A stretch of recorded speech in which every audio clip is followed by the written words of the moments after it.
সবাই নিশ্চয়ই ভালো আছো। সবাই তো জানো গতকাল রান্না পুজো এবং বিশ্বকর্মা পুজো গেছে। তা আকাশদের বাড়িতে গেছিলাম, পুজোর নেমন্তন্ন করেছিল কাকিমা। তাই ওই বাড়িতে না, আকাশদের অনেক বড় বাড়ি, তো বাড়ির চারিদিকে খুব সুন্দর ফুলের বাগান আছে জানো তো। আর ফুলের বাগানে নানা রকমের ফুল ফল, নানা রকমের গাছ আছে। কিছু কিছু ফুল গাছের তোলা ছবি কয়েকদিন আগে তোলা, এই ছবিগুলো কাকিমার কাছ থেকে নিলাম। এত সুন্দর ফুলের বাগানে ফুল ফুটে না, কি বলবো। এছাড়াও নানান ফল গাছ আছে, নানান ঔষধি গাছ যেগুলো মানুষের শরীর খারাপ হলে, ঠান্ডা লাগলে, ধরো জ্বর হলো, এরকম নানা রকম কাজে লাগে, সেই ধরনের গাছও আছে অনেক।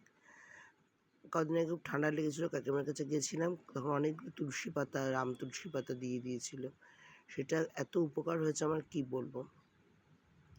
কি সুন্দর সব স্থলপদ্ম, না এছাড়াও নানা রকমের আরও বাহারি ফুলের গাছ অনেক আছে ওদের, প্রচুর ফুল গাছ। যাই হোক, রান্না পুজোয় প্রথমবার গেলাম, গিয়ে খুব আনন্দ করেছি, খুব ভালো লেগেছে। কোনোদিন রান্না পুজোয় যাইনি, প্রথম গেলাম। অন্যবার বলে বিশ্বকর্মা পুজো বাড়িতে হয় বলে যাওয়া হয় না, এবার গেছি। দেখো কত কিছু রান্না হয়, যেন আগের দিন সারা রাত জেগে রান্না করতে হয়। এই যে কাকিমা তখন খাচ্ছিল বসে। আর আগের দিন অনেক কাটাকুটি সব করে রাখতে হয়। তারপর কি সুন্দর গ্যাসটায় কি সুন্দর সাজিয়েছে, কত ভালো লাগছে না দেখতে। আমার তো ভীষণ ভালো লাগছিল, এত আনন্দ ছিল দেখে যে কি বলবো।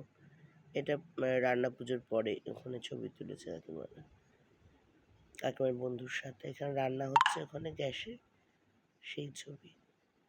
তারপরে রান্না পুজোর পরে আবার ছবি তোলা হয়েছিল, সেই ছবিটা। আমার এত ভালো লাগছিল গিয়ে। আসলে মা মনসাকে নাকি এই পুজোর প্রসাদটা অর্ঘ্য হিসাবে দেওয়া হয়। কাকু কাকিমার সাথে অনেক হেল্প করে দেন, ওই সেই ছবি। আর এখানে সব কাটাকুটি করে রাখা ছিল, আগে রান্না করা আগে আর কি, যেগুলো রাখা ছিল সেইগুলো। তারপরে এগুলো রান্না করার পরে এই গ্যাসের পাশে দেখো সব সাজিয়ে দেওয়া হয়েছে খাবার মা মনসার জন্য।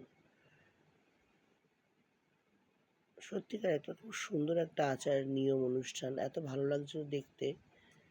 আসলে এটা না, মানুষের যে প্রথম যখন আর কি আমাদের দেশে গ্রামে কী হতো, অনেক ফসল হতো, তো সেগুলো ঠাকুরকে নিবেদন করা হতো। এটি আসলেই পুজোর মূল উদ্দেশ্য, যে গ্রাম্য সমাজে যে সমৃদ্ধি, যে আচার আয়োজন করা হতো, ফসলের যে সমৃদ্ধি সেটাই কিন্তু পালন করা হতো এবং ভগবানকে নিবেদন করা হতো।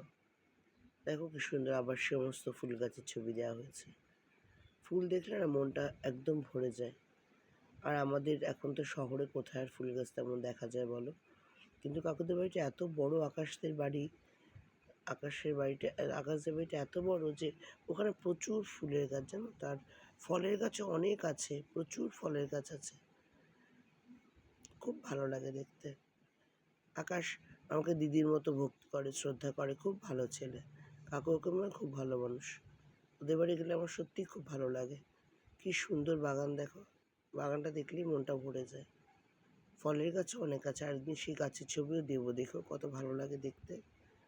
এখন এই শহরের বুকে এত গাছ সত্যি তেমন দেখা যায় না। পরে ভিডিও আবার দেখা হচ্ছে, টাটা।